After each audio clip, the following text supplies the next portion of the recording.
Hello दोस्तों, medical surgical के अंदर अपने आज पढ़ने वाले डाइजेस्टिव सिस्टम के अंदर इसके अंदर अपने पढ़ने वाले डिसऑर्डर जिसका नाम क्या है, पेप्टिक अल्सर। पेप्टिक अल्सर की बात करें तो इसके अंदर क्या होगा, definition ulceration and erosion of gastric mucosa.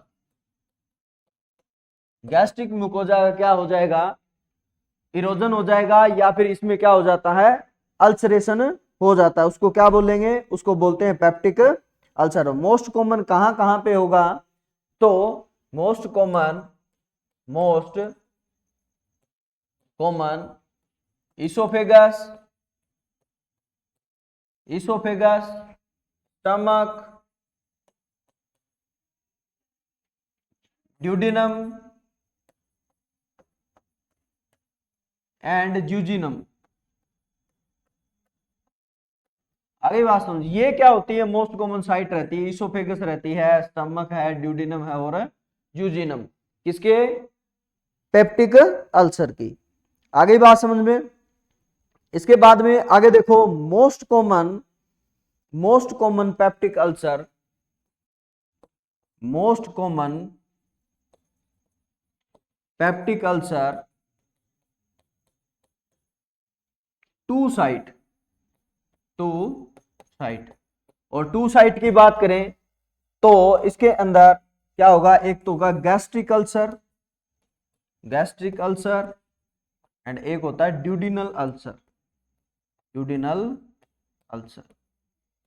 वैसे तो कहां पे हो सकता है, इसोफेगस में भी हो सकता है, स्टमक, ड्यूडिनम और ज्यूजिनम में हो सकता है, लेकिन मोस्ट कॉमनली पेप्टिक अल्सर की बात करें तो गैस्ट्रिक अल्सर और ड्यूडिनल अल्सर होते हैं। आगे बात समझ में। इसके बाद में आगे देखो ईटियोलॉजी के, इसके ईटियोलॉजी क्या रहेगी, तो ईटियोलॉजी की बात करें तो इसके अंदर क्या रहेगा, hyper secretion of gastric juice. क्या रहेगा, hyper secretion of gastric juice का क्या हो जाना, हाइपर सिक्रेशन, जिसके अंदर क्या रहेगा, HCl बढ़ जाएगा, या क्या बढ़ जाता है, पेप्सिन, क्या और क्या हो सकता है, गैस्ट्रिक। ठीक है, ये जो एंजाइम है ये क्या हो जाएंगे, बढ़ जाएंगे, जिसकी वजह से क्या हो जाएगा, जो स्टमक की म्यूकस मेम्ब्रेन है वो क्या हो जाएगी, इरोजन हो जाएगी, या फिर इसमें क्या हो जाएगा, अल्सर हो जाते हैं। या फिर क्या हो सकता है, increase stimulation of vagus nerve अगर स्टिमुलेशन हो गया है तो उसकी वजह से भी क्या होने के चांस रहते हैं, पेप्टिक अल्सर होने के चांस रहते हैं। आगे बात समझ में। इसके साथ साथ में और क्या रहेगा, impair of gastric mucosa barrier. Gastric mucosa है, उसका बैरियर जो नॉर्मल रहता है वो क्या हो जाए, इंपेयर हो जाए, तो उसकी वजह से भी क्या होने के चांस रहते हैं, पेप्टिक अल्सर होने के चांस रहते हैं। आगे देखो रिस्क फैक्टर, ये तो क्या है, कोज है। इसके बाद में देखो रिस्क फैक्टर क्या क्या हो सकते हैं, अल्कोहलिज्म वाले पेशेंट में, अल्कोहलिज्म,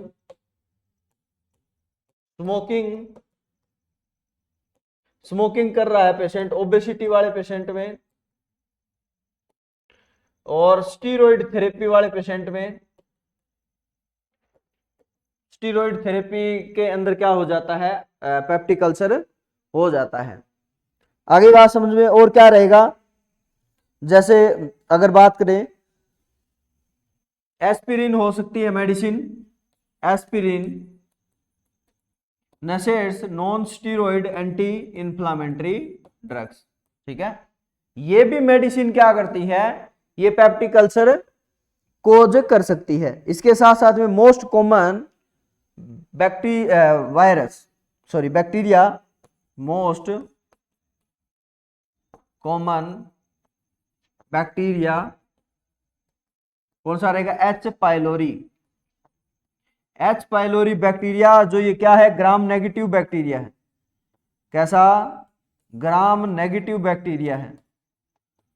और ये लगभग कितने परसेंट तक करता है? 90% तक जो क्या करता है? 90% तक क्या करता है? पेप्टिक अल्सर कोज कर देता है। आगे बात समझ में। इसके बाद में देखो फैमिली हिस्ट्री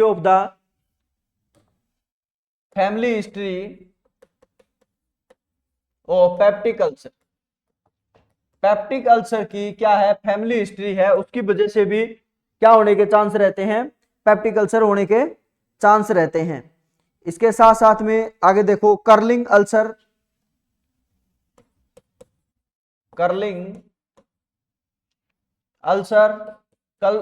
अल्सर होता है during burn patient increase the HCl level. HCl किसी ऐसा पेशेंट जिसको बर्न हो गया है उसमें क्या है? स्टमक के अंदर HCl लेवल बढ़ जाएगा, उसकी वजह से जो पेप्टिक अल्सर होता है उसको पेप्टिक अल्सर ना बोल के क्या बोलते हैं? कर्लिंग अल्सर बोला जाता है। इसके साथ साथ में प्रोलॉन्ग्ड एंड सीवियर स्ट्रेस की वजह से भी क्या होने के चांस रहते हैं? पेप्टिक अल्सर होने के चांस रहते हैं। आगे बात समझ में। इसके साथ साथ में inflammatory bowel disease. Inflammatory bowel disease की वजह से भी क्या हो जाता है? पेप्टिक अल्सर हो जाता है। ये क्या थे? ये थे सारे risk factor of the peptic ulcer. आगे देखो ये 2 टाइप के होते हैं। टाइप की बात करें तो पेप्टिक अल्सर की ये कितने टाइप के होते हैं? 2 टाइप के। 2 टाइप के अंदर एक तो होता है गैस्ट्रिक अल्सर और दूसरा होता है ड्यूडिनल अल्सर। गैस्ट्रिक अल्सर या ड्यूडिनल अल्सर की बात करें तो इसके अंदर देखो साइन सिम्टम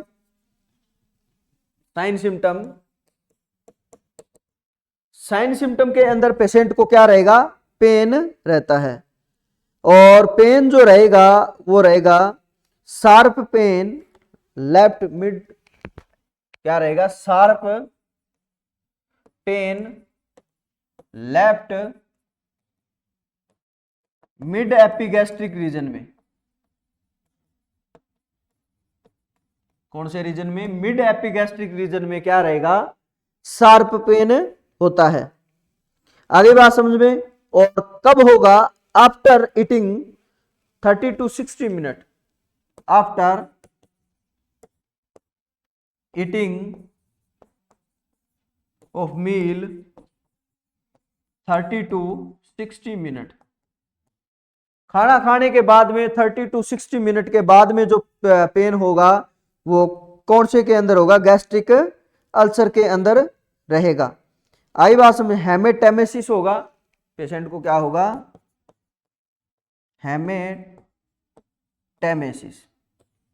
हेमेटेमेसिस क्या होता है? ब्लड इन वोमिट के अंदर क्या होगा? ब्लड होगा, उसको क्या बोलते हैं? हेमेटेमेसिस बोला जाता है। आगे बात समझ में। ड्यूडिनल अल्सर के आगे देखो ड्यूडिनल अल्सर। और ड्यूडिनल अल्सर जो होगा बर्निंग पेन होगा मिड एपिगैस्ट्रिक रीजन में। क्या रहेगा?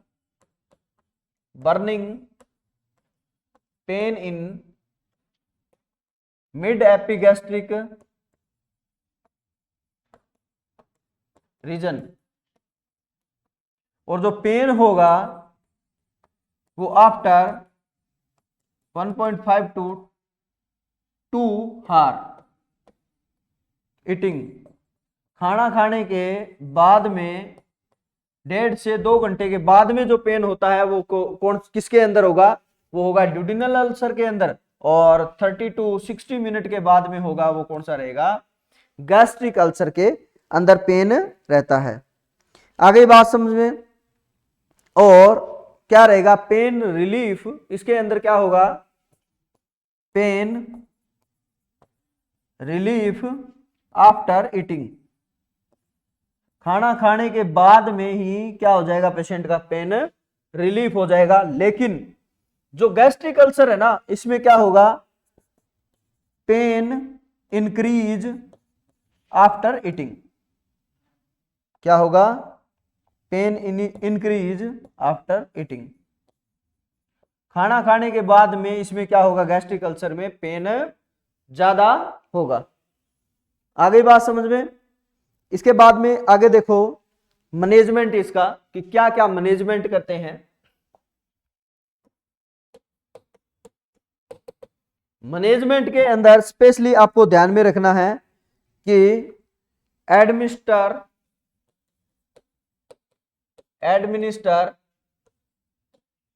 स्मॉल slowly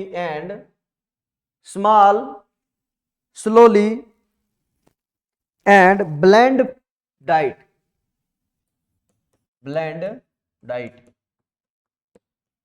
स्मॉल देते हैं, थोड़े थोड़े टाइम में स्लो खिलाते हैं, और क्या करेंगे, ब्लेंड डाइट देते हैं। आगे बात समझ में। इसके बाद में एडवाइज द पेशेंट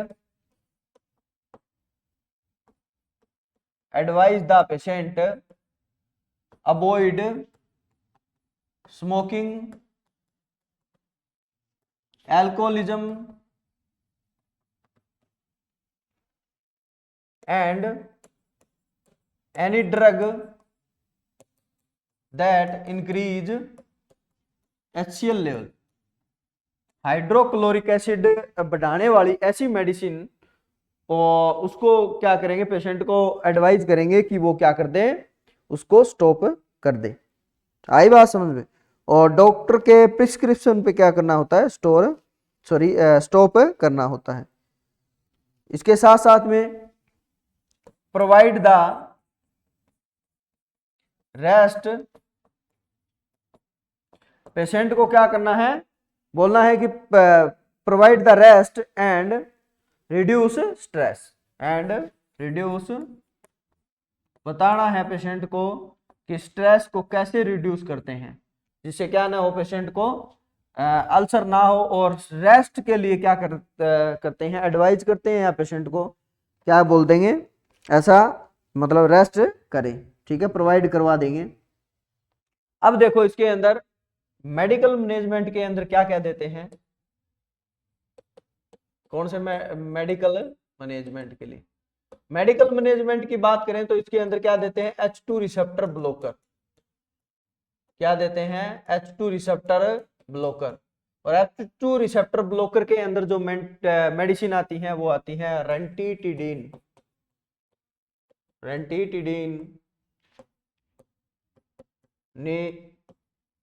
जाटेटिडीन, सिमेंटिटिडीन,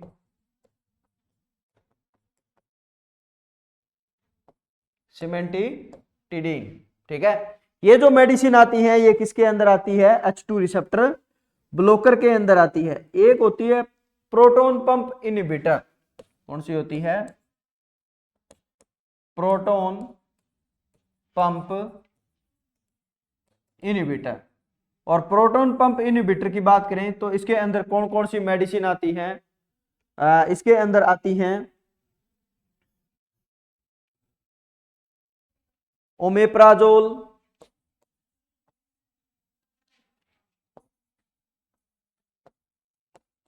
लेंसोप्राजोल,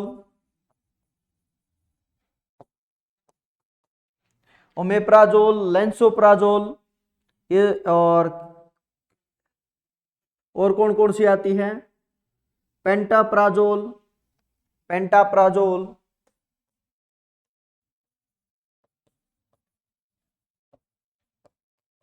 ये जो मेडिसिन आती हैं ये कौन सी रहेगी, प्रोटॉन पंप इनहिबिटर आती है। ये मेडिसिन क्या करती है, एक्शन करेगी ना, ये करती है एक्शन स्टमक के अंदर चिप सेल होती है। कैसी सेल है? चिप सेल होती है। वहां पे जाके क्या कर देगी? ब्लॉक कर देती है, ब्लॉक कर देती है H2 रिसेप्टर को। चिप सेल पे क्या पाए जाते हैं? H2 रिसेप्टर पाए जाते हैं, उनको क्या कर देगी? ब्लॉक कर देगी, और जिससे क्या है? HCl का फॉर्मेशन नहीं होगा। आगे बात समझे, HCl का फॉर्मेशन है वो क्या हो जाएगा? डिक्रीज हो जाता है। उसको क्या बोलेंगे? उसको बोलते हैं H2 रिसेप्टर ब्लॉकर या फिर प्रोटॉन पंप इनहिबिटर बोलते हैं। इसके साथ साथ में और क्या देते हैं? एंटासिड। और क्या देते हैं? Antacid medicine, antacid medication. Antacid medication के अंदर एल्यूमिनियम हाइड्रोक्साइड क्या देते हैं? Aluminium hydroxide. और कौन कौन सी मेडिसिन आती है इसके अंदर? Calcium carbonate, sodium bicarbonate, calcium carbonate, sodium bicarbonate. ये सारी मेडिसिन किसके अंदर आती है? एंटासिड के अंदर आती है। आगे बात समझ में, यहां से क्वेश्चन पूछा जाता है। इसके बाद में आगे देखो, एंटीबायोटिक थेरेपी, एंटीबायोटिक थेरेपी। और एंटीबायोटिक जो थेरेपी दी जाती है वो स्पेशली एच पाइलोरी बैक्टीरिया के लिए दी जाती है। एच पाइलोरी जो बैक्टीरिया होता है उसके लिए क्या देते हैं? एंटीबायोटिक थेरेपी देते हैं, जिसके अंदर क्या देते हैं? Triple therapy. एग्जाम में यहां से क्वेश्चन पूछा जाता है कि ट्रिपल थेरेपी किसमें देते हैं, और ट्रिपल थेरेपी किसमें देते हैं? पेप्टिक अल्सर में दी जाती है। इसके अंदर जो एंटीबायोटिक जो रहती हैं वो रहेगी क्लिथ्रोमाइसिन। पहली क्या रहेगी?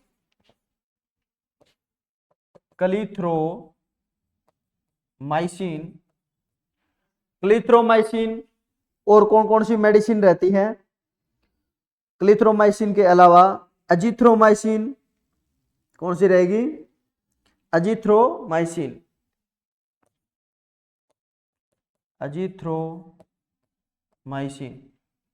क्लिथ्रोमाइसिन, एजिथ्रोमाइसिन। इसके साथ साथ में और क्या रहेगा?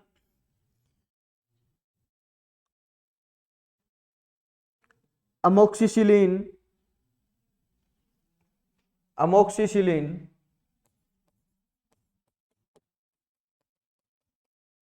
ठीक है। और एक मेडिसिन और रहती है इसके अंदर, वो रहेगी प्रोटोन पंप इनहिबिटर के अंदर पेंटाप्राजोल। क्या रहेगी? पेंटाप्राजोल। ठीक है। क्लिथ्रोमाइसिन, एजिथ्रोमाइसिन और एम्पिसिलिन, सॉरी एमोक्सिसिलिन और पेंटाप्राजोल। ये जो मेडिसिन होती है ये किस में आती है? ट्रिपल थेरेपी के अंदर आती है।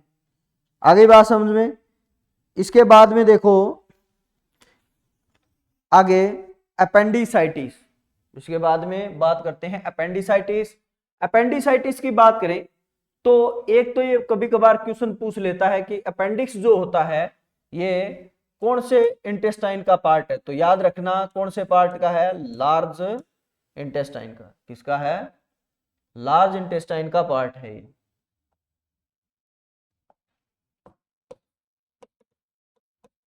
लार्ज इंटेस्टाइन का। अगर इसका इन्फ्लामेशन हो जाए तो क्या रहेगा? इन्फ्लामेशन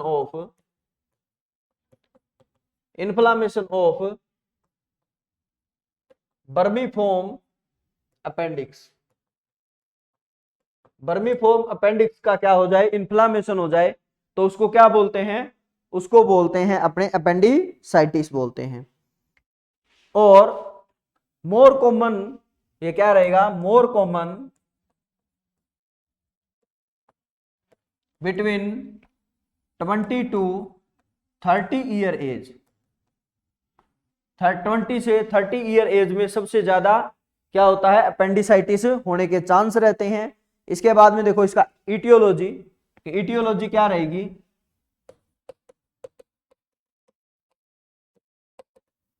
अगर इटियोलॉजी की बात करें तो क्या क्या कारण हो सकता है इसके वजह से, ऑब्स्ट्रक्शन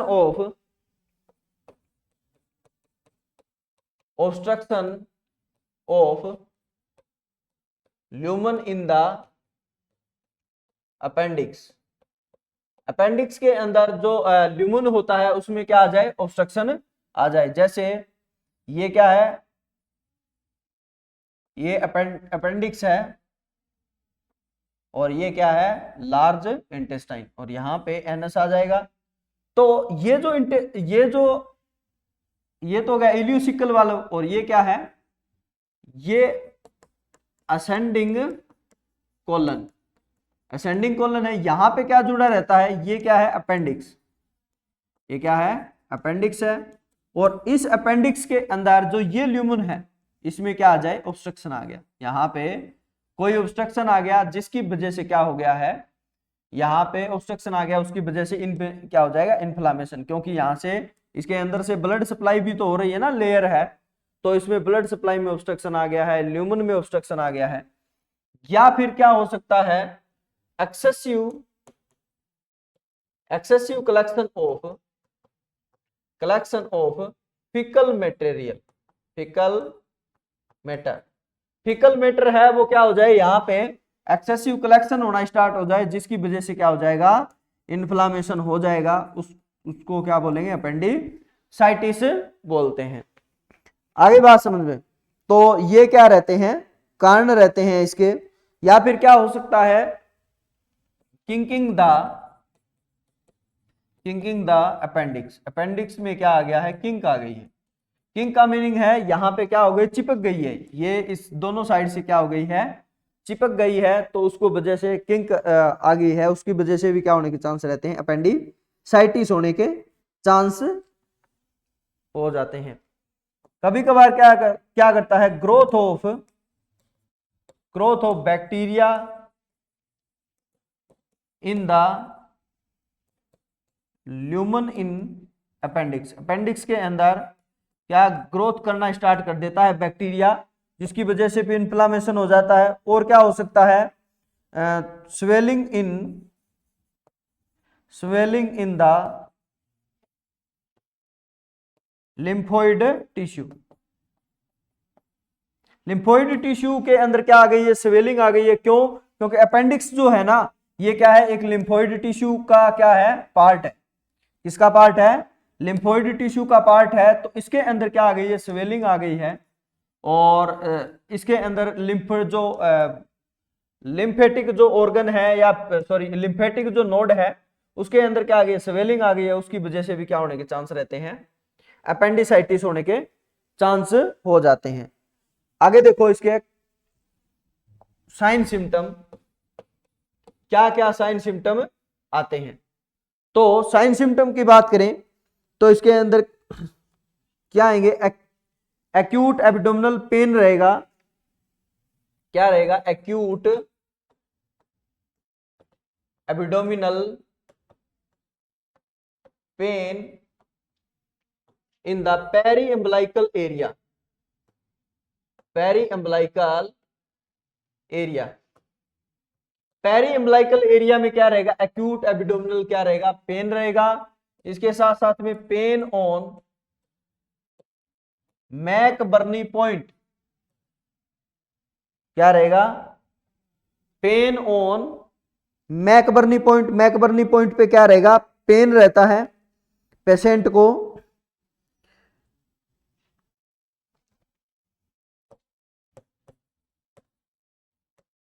मैकबर्नी पॉइंट पे क्या रहेगा, पेन रहता है। अब देखो मैकबर, एक होता है रोसविन साइन, इसके अंदर रोसविन साइन, रोसविन साइन के अंदर क्या रहेगा, अपने क्या करेंगे, left side pressure apply and pain radiate pain radiate to right side of abdominal.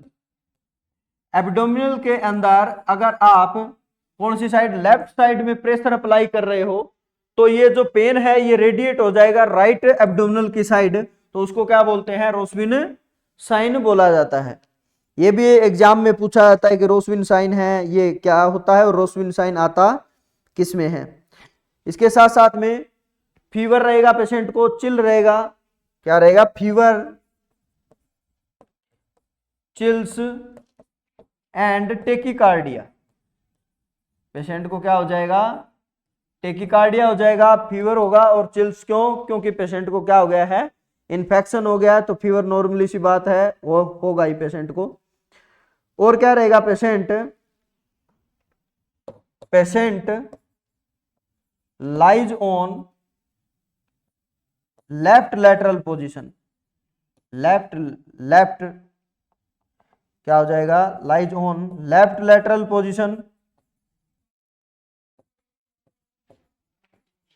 Left lateral में क्या हो जाएगा, पेशेंट ऐसे पोजीशन में आ जाता है और विद नी फ्लेक्स, पेशेंट क्या कर लेगा, नी फ्लेक्स कर लेता है। उसको क्या बोलेंगे, उसको बोलते कुछ नहीं, पेशेंट ऐसे अपनी बॉडी की पोजीशन बना लेता है। इसके साथ साथ में और क्या रहेगा, रीबाउंड टेंडरनेस, क्या रहेगा इसमें, रीबाउंड टेंडरनेस, रीबाउंड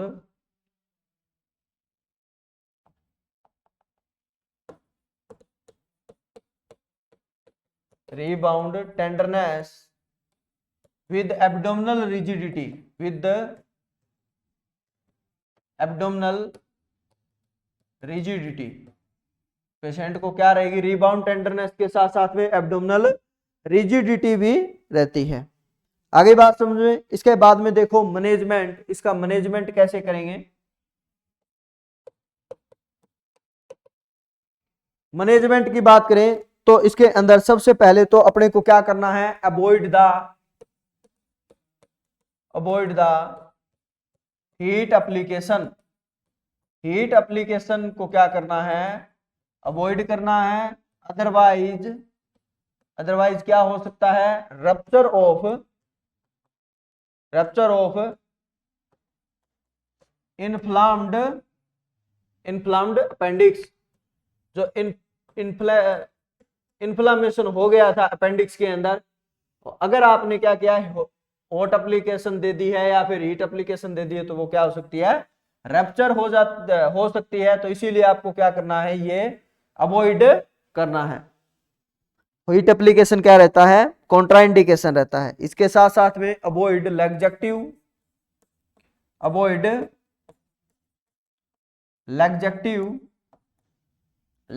क्या रहते हैं इसमें, अवॉइड रहते हैं। और क्या, एनीमा वगैरह भी क्या करते हैं, अवॉइड करते हैं। एनीमा भी क्या करते हैं, अवॉइड करते हैं, बिकॉज कोई सेम बात, rupture of the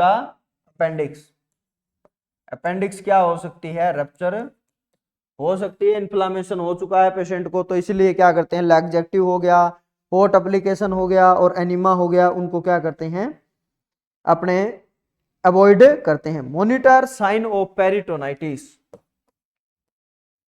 monitor sign of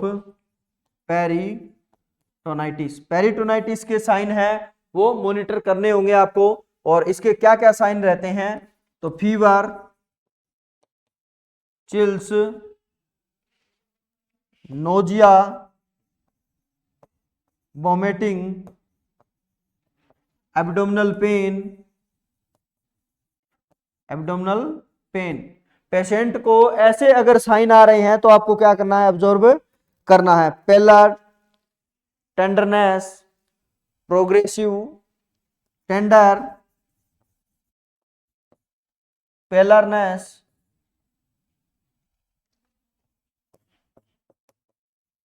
tender abdominal, progressive pain, patient को क्या हो रहा है, पेन बढ़ता ही जा रहा है, टाइम टाइम के साथ साथ में पेन बढ़ता ही जा रहा है। अगर ऐसे ऐसे साइन आ रहे हैं तो इसका मीनिंग क्या है, पेशेंट को क्या हो गया है, पेरिटोनाइटिस हो गया है। इन्फ्लामेशन ऑफ पेरिटोनियल कैविटी, उसको क्या बोलते हैं, पेरिटोनाइटिस। तो ऐसी कंडीशन में पेशेंट को क्या होना स्टार्ट हो जाता है, पेन होना स्टार्ट हो जाएगा।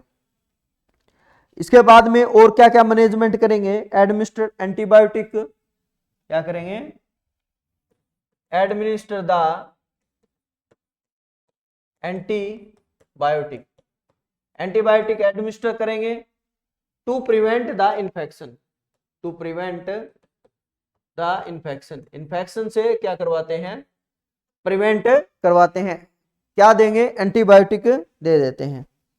इसके बाद में आगे देखो surgical procedure, surgical procedure, surgical procedure के अंदर क्या करते हैं अपने, अपेंडिक्टेक्टमी, अपेंडिक्स जो है उसको क्या कर देंगे, रिमूव कर देते हैं। इसको क्या बोलते हैं, surgical remove of, surgical removal of appendix.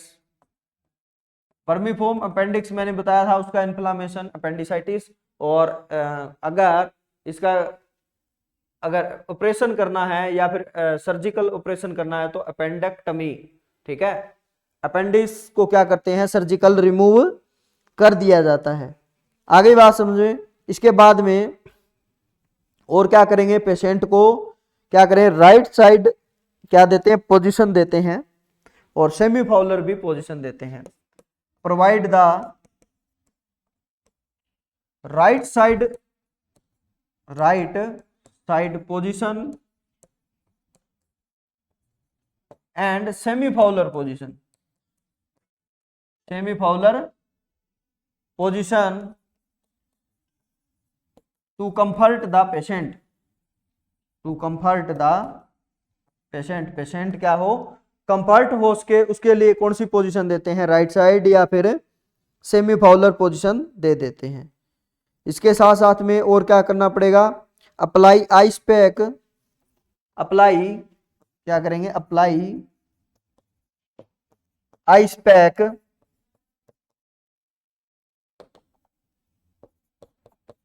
Ice pack,